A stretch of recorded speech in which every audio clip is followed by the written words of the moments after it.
আসসালামু আলাইকুম ওয়া রাহমাতুল্লাহি ওয়া বারাকাতুহু।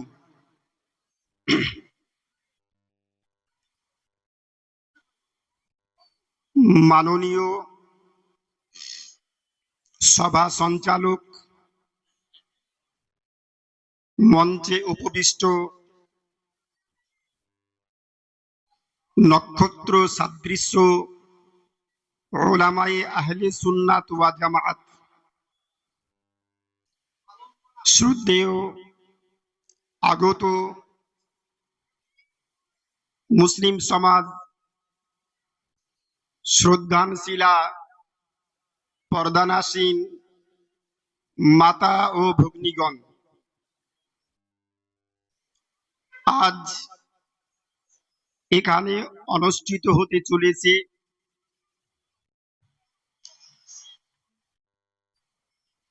সুন্নি হানাফি তাহাফফুজে ঈমান কনফারেন্স, সম্মেলন, সমমিলন। বহুজনের উপস্থিতি যেখানে হয়, বহু জ্ঞানী গুণীদের উপস্থিতিতে যে অনুষ্ঠান হয় সেটাই হয় সম্মেলন। এখানে জালসার মঞ্চ নয়, উলামায়ে কেরাম ইচ্ছা মতো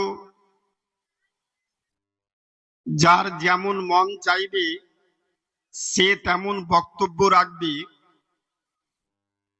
এটা কিন্তু সে মঞ্চ নয়। এখানে যোগ্য বিজ্ঞ ফাকিহ, ফিকহ শাস্ত্রবিদ, মুফাসসিরে কুরআন, যোগ্য বিজ্ঞ উলামায়ে কেরাম কে আমন্ত্রণ করা হয়েছে। তিনারা বিষয় ভিত্তিক সংক্ষিপ্তকরণে আলোচনা রাখবেন। আমিও আমন্ত্রিত হয়ে ইসলামপুর থেকে এসেছি। আমার বিষয় যে বিষয় আমাকে দেওয়া হয়েছে সেই বিষয়ের উপরে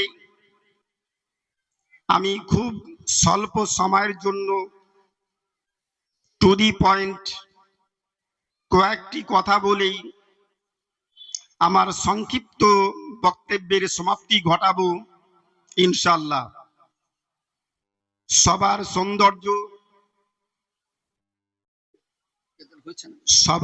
সৌন্দর্য বৃদ্ধি করার জন্য কি দরকার,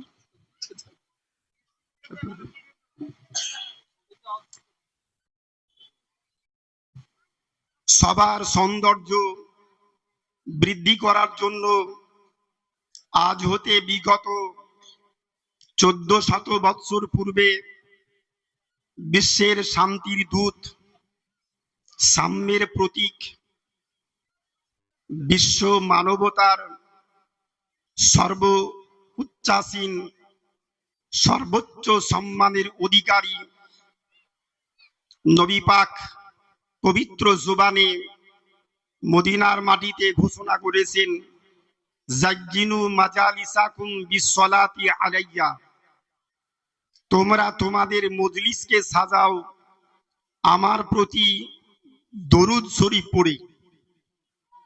এটা অস্থায়ী জান্নাতের বাগান। এ সবার সৌন্দর্য বৃদ্ধি করার জন্য আমরা একবার মুহাব্বতে দরুদ শরীফ পড়ি। টু দি পয়েন্ট আমার বিষয়ের উপরে আলোচনা আরম্ভ করি।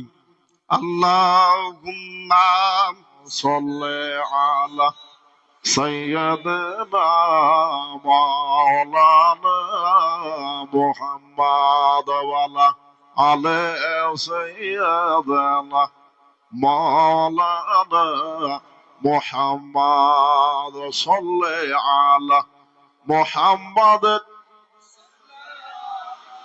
মোহাম্মদ হরদম জবান শনে কালো পাক নামে মোহাম্মদ হরদম জবান শনে কালো শাধিয়ানা মোহাম্মদ সাল্লাল্লাহু আলাইহি ওয়াসাল্লাম। লাকাল হামদু ইয়া আল্লাহ, আসসালাতু ওয়াসসালামু আলা রাসূলিল্লাহ। আম্মা বা'দ, ফাউযু বিল্লাহি মিনাশ শাইতানির রাজীম। বিসমিল্লাহির রহমানির রহিম। ওয়া আহাল্লাল্লাহুল বাই'a ওয়া হাররামার রিবা ইলা আখিরিল আয়াহ।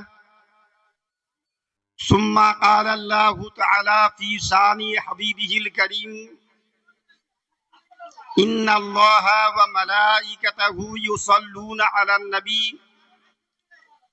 يا أيها الذين آمنوا صلوا عليه وسلموا تسليما اللهم صل على سيدنا مولانا محمد معدن الجود والكرم وبارك وسلم صلاة وسلاما عليك يا رسول الله انظر حالنا يا رسول الله ইসমা قولنا يا نبي الله।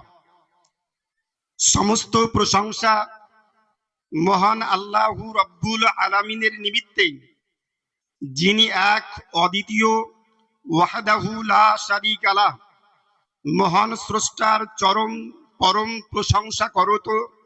সকলে মুহাব্বতে বলি আলহামদুলিল্লাহ।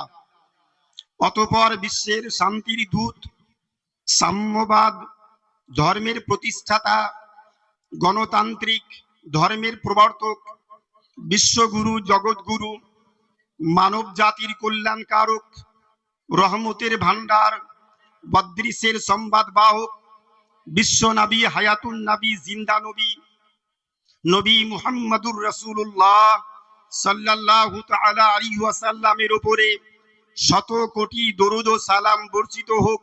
সকলেই বলি আল্লাহুম্মা আমিন। আপনারা বিজ্ঞাপন দ্বারা জেনেছেন, বিজ্ঞাপনে প্রচার প্রসার হয়েছে, আমি মোহাম্মদ আলমগীর হোসেন, আমার একটি বিষয় বলা হয়েছে, এই বিষয়ের উপরে আলোচনা রাখতে হবে।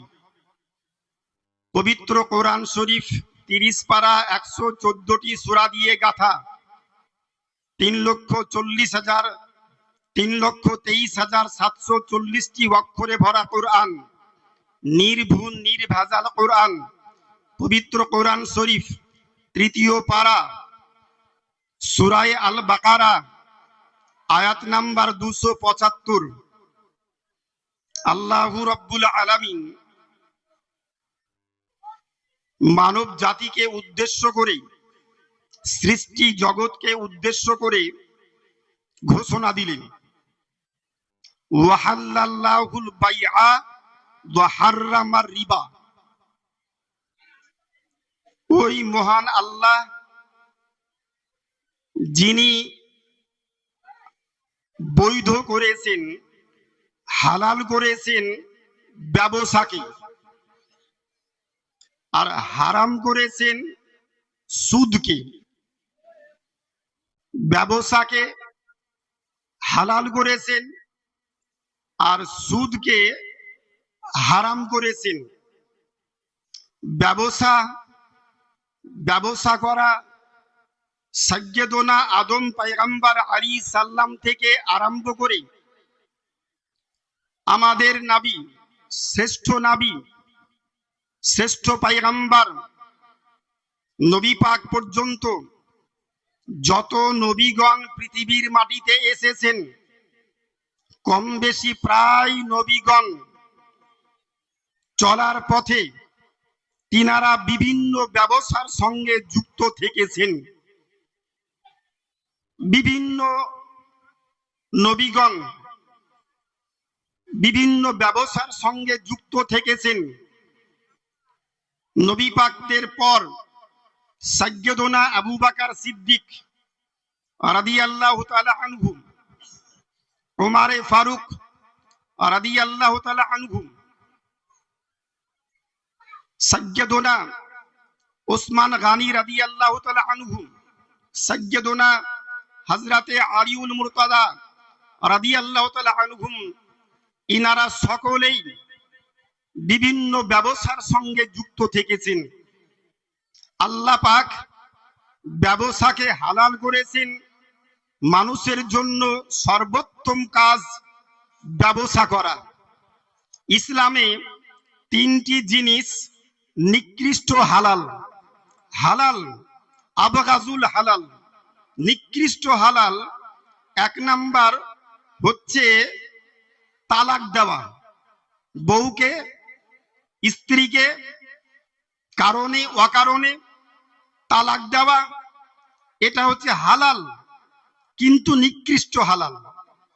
দ্বিতীয় নাম্বার হালাল হচ্ছে ভিক্ষা করা, কিন্তু নিকৃষ্ট হালাল। তৃতীয় নাম্বার হালাল হচ্ছে অনেক জায়গাতে যুক্ত হালাল, কিন্তু কাজটা থেকে বিরত থাকা ভালো। প্রতিনিয়ত কসয়ের কাজে যুক্ত থাকা। ব্যবসা, বহু ব্যবসা আছে, ব্যবসাতে বরকত বেশি। ব্যবসাতে ব্যবসাকারীর ওপরে আল্লাহর খাস রহমত বেশি বর্ষণ হয়। ব্যবসাকে আল্লাহ পাক হালাল করেছেন মানব জাতির জন্য, মুসলিম জাতির জন্য, ইমানদারের জন্য। ব্যবসাকে হালাল করেছেন, হালাল। ব্যবসা করা এটা নবী পাকের সুন্নাত, সাহাবায়ে কিরামদের সুন্নাত, আউলিয়ায়ে কিরামদের সুন্নাত, তাবেঈনদের সুন্নাত, আউলিয়ায়ে কিরামদের সুন্নাত, বহু বুজুর্গ ব্যক্তিদের সুন্নাত হচ্ছে ব্যবসা করা। এই আয়াতের দুটো অংশ বিশেষ, এক নাম্বার ব্যবসা, দুই নাম্বার সুদ। খুব গুরুত্বপূর্ণ বিষয়, একটু ভালো করে বুঝবেন। না বুঝে হু হু করা আর বুঝে হু হু করা দুটোর মধ্যে পার্থক্য আছে। আমি চেষ্টা করব আপনাকে বোঝানো, আপনিও চেষ্টা করবেন আমার কথাটা বুঝার। না বুঝে আমরা যদি শুনেই চলে যাই, বুঝতে না পারি, ভুল অর্থ প্রকাশ পাবে। ভুল অর্থ প্রকাশ পেলে সমাজের সুশৃঙ্খল পরিবেশ ধ্বংস হবে, বিশৃঙ্খলা পরিবেশ সমাজে তৈরি হবে। আল্লাহ পাক বলেছেন এক নাম্বার আয়াতের মধ্যে, ওয়াহাল্লাল্লাহুল বাইআ, এক নাম্বার আল্লাহ ব্যবসাকে হালাল করেছেন। আর দুই নাম্বার হচ্ছে ওয়াহাররামার রিবা, আল্লাহ পাক তোমাদের জন্য সুদকে হারাম করেছেন। এবার আসি সুদ। সুদ শব্দটি, সুদ বাক্যটি, এটা হচ্ছে ফার্সি শব্দ। সুদটা হচ্ছে ফার্সি শব্দ, যার অর্থ আজিয়াদা, বেশি, বেশি, জিয়াদা, বেশি অর্থে ব্যবহার হয় সুদ। আরবিতে বলে রিবা, আর বাংলাতে ফার্সিতে শব্দ হচ্ছে সুদ। কিন্তু ব্যবহারিত হিসাবে বেশি বেশি ব্যবহার করার ফলে এই ফার্সি ভাষাটা বাংলার মধ্যে চলে এসেছে, যে প্রত্যেক মানুষের কাছে সুদটাই যেন পরিষ্কার হয়ে গিয়েছে যে এটাই বাংলা ভাষা, কিন্তু আদৌ এটা বাংলা ভাষা নয়। আমাদের পশ্চিমবঙ্গের স্বনামধন্য মুফতি, বিজ্ঞ মুফতি, ওস্তাজুল উলামা, উনি বহু মঞ্চে কথাটা বলেন, বহু মঞ্চে কথাটা শুনেছি বলতে, যে একজন মুর্শিদাবাদ গ্রামাঞ্চলের মানুষ সৌদি গিয়েছে হজ করতে। হজ থেকে ফিরে আসার পর বলছে যে আমরা ওখানে থাকলাম 20 দিন, 30 দিন, 40 দিন থাকলাম, কিন্তু ওই দেশে বাংলা কথা শুনতে পেলাম না। শুধু একটাই বাংলা শুনলাম, ওরা আজানটা দিচ্ছে বাংলাতে, বাদ বাকি কোনোটাই আর বাংলা শুনতে পেলাম না, সবই আরবি বলছে, শুধু আজানটাই দেখলাম তারা বাংলাই বলছে। আচ্ছা, আজানটা কি বাংলা শব্দ? আজান শব্দ বাক্য টোটালটাই হচ্ছে আরবি, কিন্তু ব্যবহার যেহেতু প্রতিনিয়ত আমরা সকাল, দুপুর, বৈকাল, সন্ধ্যা, রাত্রি আমরা প্রতিনিয়ত শুনছি বলে এই ব্যবহারে ব্যবহারে মনে হয়ে গেছে এটা আমাদের বাংলাই ভাষা। তদ্রূপ সুদ শব্দটি, সুদ বাড়তি বৃদ্ধি, এই বাড়তি বৃদ্ধি বিষয় এটা আল্লাহ পাক হারাম করেছেন। বাকি থাকলো সুদ কাকে বলে, সুদের সংজ্ঞা কি, বাড়তি মানেই কি হারাম, এটা শাব্দিক অর্থ, কিন্তু শব্দের মূল অর্থ, আবিধানিক অর্থ, হাকিকি অরিজিনাল অর্থ কিন্তু বাড়তি মানেই হারাম নয়। সুদ মানে বাড়তি, সুদ মানে বেশি, কিন্তু বেশি মানেই হারাম না, বেশি মানেই নাজাইজ না, বেশি মানেই অবৈধ না, বেশি মানেও জায়েজ। কোন অর্থে জায়েজ? হাদিস শরীফে এসেছে,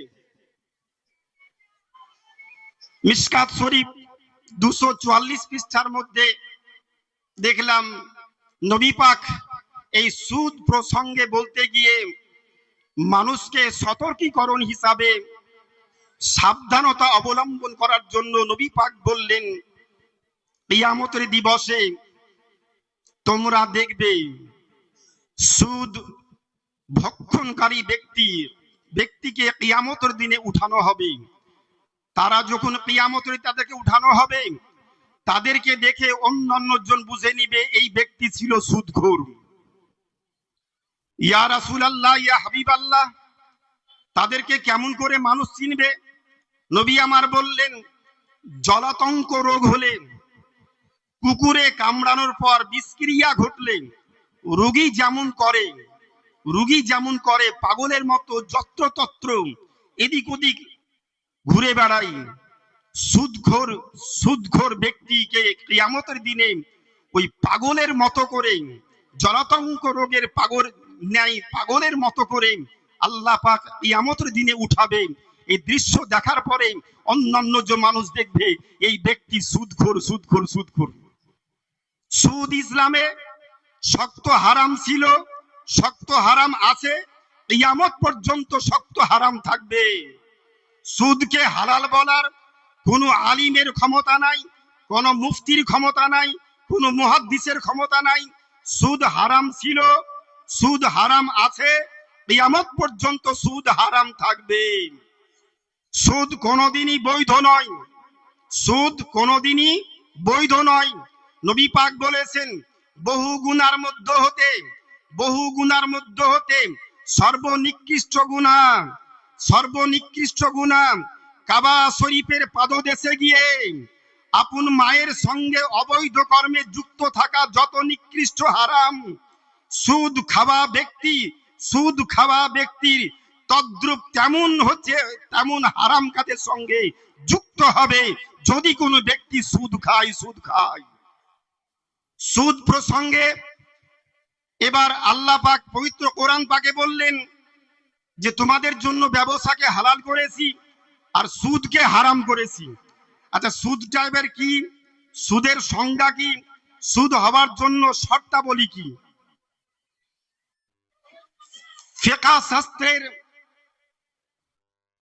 ফিকহ শাস্ত্রবিদ, অখণ্ড ভারতবর্ষের বিখ্যাত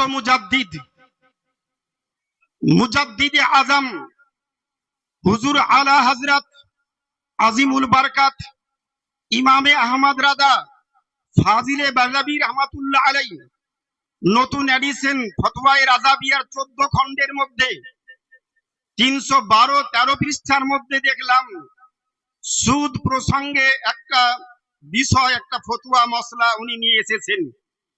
সেখানে আলোচিত হয়েছে সুদের জন্য শর্তাবলী। সুদ হবার জন্য 3টি শর্ত। সুদ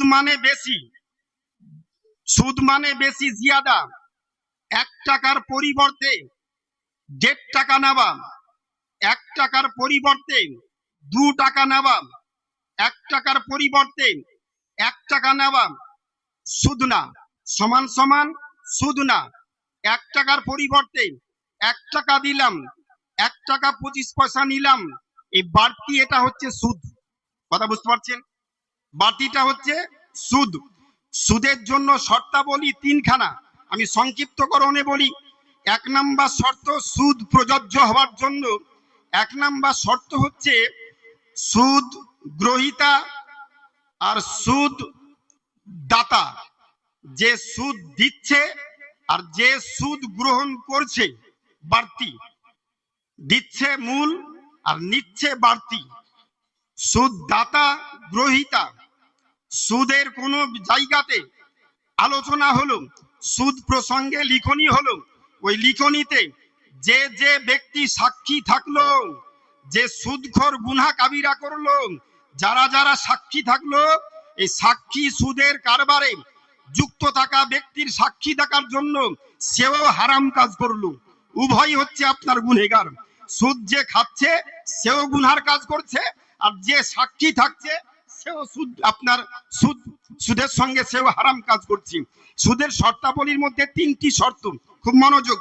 1 নাম্বার শর্ত হচ্ছে সুদ দাতা গ্রহীতা উভয়ে হতে হবে মুসলমান। 1 নাম্বার শর্ত, উভয়ে মুসলমান।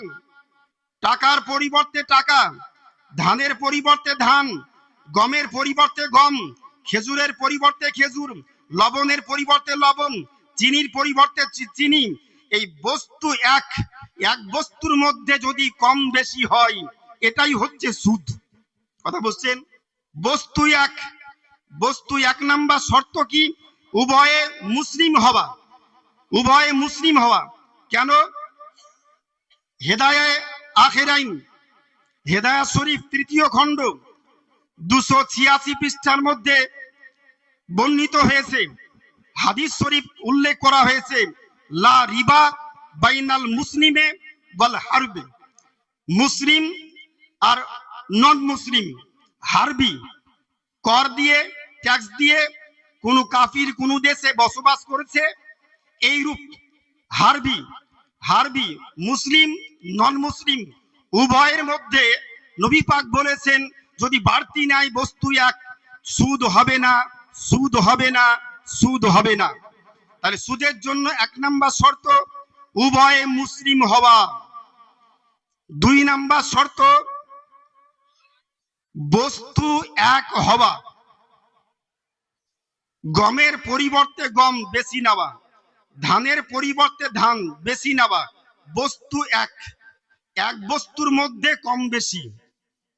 1 নাম্বার শর্ত উভয়ে মুসলিম।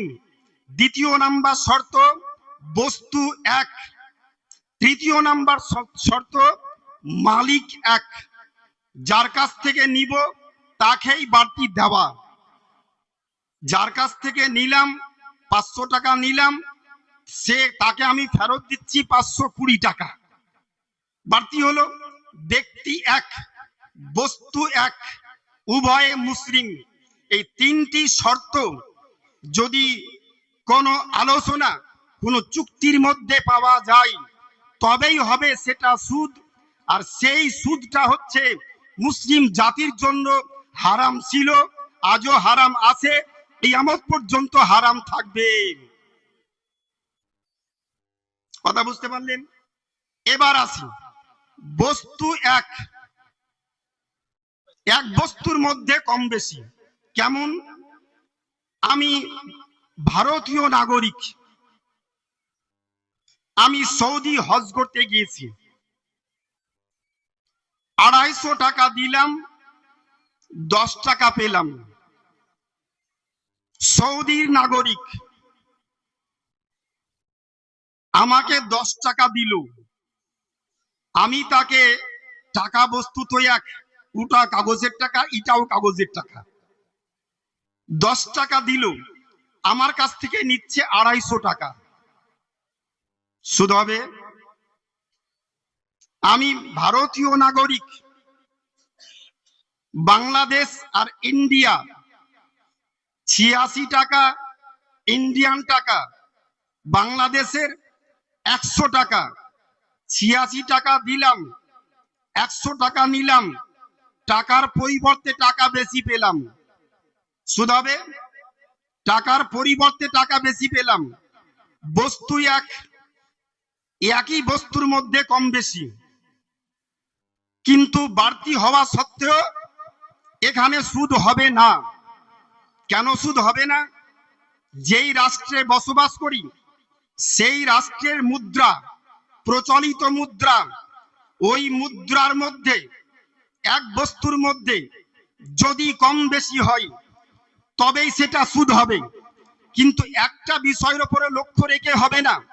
যেমন আমরা এদেশের মাটিতে বসবাস করি, বিভিন্ন জীবন বীমা, বিভিন্ন ডাক বিভাগের বিভিন্ন প্রজেক্ট, বিভিন্ন টেবিল, ব্যাংকের বিভিন্ন আপনার বিষয়, savings account, current account, loan account, বিভিন্ন ধরনের ব্যাংকিং ব্যবস্থায় ডাক বিভাগ, জীবন বীমা, এলআইসি, ব্যাংকিং যে টাকা, আমি 1000 টাকা দিলাম, পরিবর্তে 1 বছর পর 200 টাকা বাড়তি পেলাম। 1000 টাকা দিলাম, 200 টাকা বাড়তি পেলাম। এই বাড়তি টাকাটা নেওয়া আমার জন্য বৈধ, হালাল না হারাম? হালাল না হারাম? জীবন বীমা, লাইফ ইন্স্যুরেন্স, আমি 500 টাকার টেবিল প্রত্যেক মাসে জমা করছি, বছরে 6000 টাকা জমা পড়লো, 15 বছর পর জমা পড়েছে 18,000 টাকা, আমাকে দিল কোম্পানি 32,000 টাকা।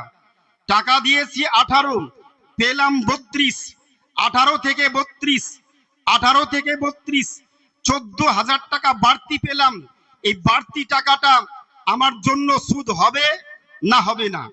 জানতে হবে না? সুদ হবে না হবে না? এই যে ব্যাংকিং ব্যবস্থাপনায় খুব সহজ ভাবে বুঝি, আমরা সুদ বলবো না, কারণ 3টি শর্ত সুদের জন্য। সমস্ত ফিকহ শাস্ত্রের ওলামায়ে আহনাফ, ওলামায়ে আরবা, প্রত্যেক আইম্মায়ে আরবা, প্রত্যেক ইমামগণের একই মত, 3টি শর্ত থাকলে তবেই সুদ হবে, নচেত সুদ হবে না, হবে না, হবে না। তাহলে উভয়ের মধ্যে প্রথম শর্ত মুসলিম হওয়া, দ্বিতীয় শর্ত বস্তুটা এক হওয়া, তৃতীয় শর্ত মালিকটা এক হওয়া। যে রাষ্ট্রে বসবাস করি সেই রাষ্ট্রের মধ্যে, সেই রাষ্ট্রের প্রচলিত মুদ্রা, ওই মুদ্রার মধ্যে যদি কম বেশি হয়, মুসলিম ব্যক্তির মধ্যে যদি কম বেশি করা হয় তবেই সেটা সুদ, সেটা হবে হারাম, সেটা হবে অবৈধ। এ কোরআনের পরিভাষায় ওয়াহাররামা রিবা, আল্লাহ তোমাদের জন্য সুদকে হারাম করেছেন, হারাম করেছেন, হারাম করেছেন। যদি 3টি শর্ত একই সঙ্গে পাওয়া যায়, দুটো শর্ত পাওয়া গেল, ব্যাংকে টাকা রাখলাম 10,000 টাকা, এখানে টাকার পরিবর্তে একই দেশে একই আপনার মুদ্রা 1000 টাকা রাখলাম, 1 বছর পরে 1200 টাকা পেলাম, 200 টাকা বাড়তি পেলাম। এটা ইংরেজি ভাষায় ইন্টারেস্ট, বাংলায় প্রচলিত সুদ। সুদের দুটো অর্থ, একটা হচ্ছে আপনার শাব্দিক অর্থ আলাদা, ভিন্ন অর্থ লভ্যাংশ। এ যেটা পেলাম এটা আমার জন্য জায়েজ হবে কি হবে না? জায়েজ হবে কি হবে না? আমাদের ভারতবর্ষের মুফতি আজম হিদ আলাইহির রহমান রিদওয়ান এবং হযরতে মুফতি মোহাম্মদ আজম নুরি রহমাতুল্লাহ আলাই, উনার লিখিত ফতোয়া বই, ফতোয়ায়ে মুস্তাফাবিয়া, ফতোয়ায়ে দামাদে মুস্তাফা, বিভিন্ন ফতোয়ায়ে ফাইজুর রাসূল, বিভিন্ন ফতোয়ার মধ্যে এই মসলা পুরো ক্লিয়ার আপনার এসেছে। এটা একেবারে পুরো ক্লিয়ার করা হয়েছে। এই রূপ বাড়তি অবস্থাটা সুদ হবে কি হবে না? প্রত্যেক একই মত পোষণ করেছেন, এই বাড়তি যেটা পেলাম এটা সুদ হবে না, হবে না, হবে না। আমরা বাড়তিটা যদি না খাই, রাখলাম 10,000 টাকা ব্যাংকে, 1 বছর পরে ব্যাংকের ম্যানেজারকে বললাম বাড়তি টাকাটা আমি নিব না, আপনি টাকাটা নিয়ে নেন, আমাকে 10,000 টাকা ব্যাক দিন। এই 10,000 টাকা ব্যাক নিলাম, বাড়তি টাকাটা আমি নিব না যখন লিখিত দিলাম, আমার অ্যাকাউন্টে বাড়তি টাকাটা ব্যাংক ম্যানেজার রাখবে না রাখবে না? যখন লিখিত কাগজ দিয়ে দিব আমি বাড়তি নিব না, রাখবে? রাখবে না, উঠিয়ে নিবে, উঠাবে না? উঠানোর পর নন মুসলিম মুসলিম, উঠানোর পর আমাকে মারার জন্য, আমাকে জব্দ করার জন্য, আমাদেরকে জব্দ করার জন্য, আমার কমকে জব্দ করার জন্য তাদের গোত্র বিশেষে বিভিন্ন সংগঠন আছে। নিজে খাবে, সংগঠনকে দান করবি, সহযোগিতা করবি। বকলমে আমার বাড়তি টাকা দিয়ে আমার কমকে মারার জন্য আমি সহযোগিতা করলাম। কথাটা বুঝতে পারলেন? সহযোগিতা করলাম। তাহলে আমার উচিতটা কি হবে? বাড়তি যেটা নিলাম আমি সুদ হিসাবে নিলাম না, আমি লভ্যাংশ নিলাম। কেন? এই দারুল হার্ব, এই ভারতবর্ষের মাটিতে দারুল ইসলাম মুসলিম, আপনার বস্তুর পরিবর্তে বস্তু, টাকার পরিবর্তে টাকা, একটি শর্ত আছে, কিন্তু দ্বিতীয় শর্ত নাই, তৃতীয় শর্ত নাই। দ্বিতীয় শর্ত কি? মালিক এক হওয়া। আর 3 নাম্বার শর্তটা কি? শুধু বস্তুর পরিবর্তে বস্তু। উভয়ে মুসলিম না, মালিক এক নয়। আজকে একজন ম্যানেজার, কালকে আরেকজন ম্যানেজার, পরশু আরেকজন ম্যানেজার। চেঞ্জ হয় কি হয় না? পরিবর্তন হয় কি হয় না? মালিকানা এক থাকে। আজকে একজন মুখ্যমন্ত্রী, কালকে আরেকজন মুখ্যমন্ত্রী, আজকে একজন অর্থমন্ত্রী, কালকে আরেকজন অর্থমন্ত্রী। মালিক চেঞ্জ, মালিক পরিবর্তন। এই পরিবর্তন হবার ফলে 3টি শর্ত একসঙ্গে না পাওয়ার ফলে কোনো মতেই এটা হারাম হবে না। কিছু মৌলবি সাহেব ভুল বিষয় ভুল বুঝে ভুল ফতোয়া প্রদান করছে। আল্লাহ আমাকে আপনাকে সকলকে ভুল বিষয় থেকে দূরে থেকে, যাতে আমরা এই বাড়তি টাকাটা আমি নিব, নেওয়ার পরে মন যদি বেশি যদি মন বলে যে আমি বাড়তিটা ব্যবহার করব না, আমাদের মধ্যে গরিব দুঃখিনী অসহায় আছে, এদের মধ্যে আপনি বন্টন করে দিন। ফতোয়া আপনার জন্য খাওয়া জায়েজ, তাকুয়া পরহেজগারি আপনি নিজে না খেয়ে পরিবারের মধ্যে, গ্রামের মধ্যে ভালো মেধা সম্পন্ন ছেলে মেয়েদের মধ্যে আপনার টাকাটা আপনি বন্টন করে দিন। আপনার জন্য নেকিও হলো আর নিজ কমকে সহযোগিতা করা হলো। এই কথা বলেই আমার সংক্ষিপ্তকরণে সংক্ষিপ্ত বক্তব্য, আর একটা বিষয় ছিল যেতে পারলাম না, এখানেই বক্তব্যের সমাপ্তি। ভাষাগত হয়ে তাকে ভুল ত্রুটি ক্ষমা প্রার্থী। আসসালামু আলাইকুম ওয়া রাহমাতুল্লাহি ওয়া বারাকাতুহু।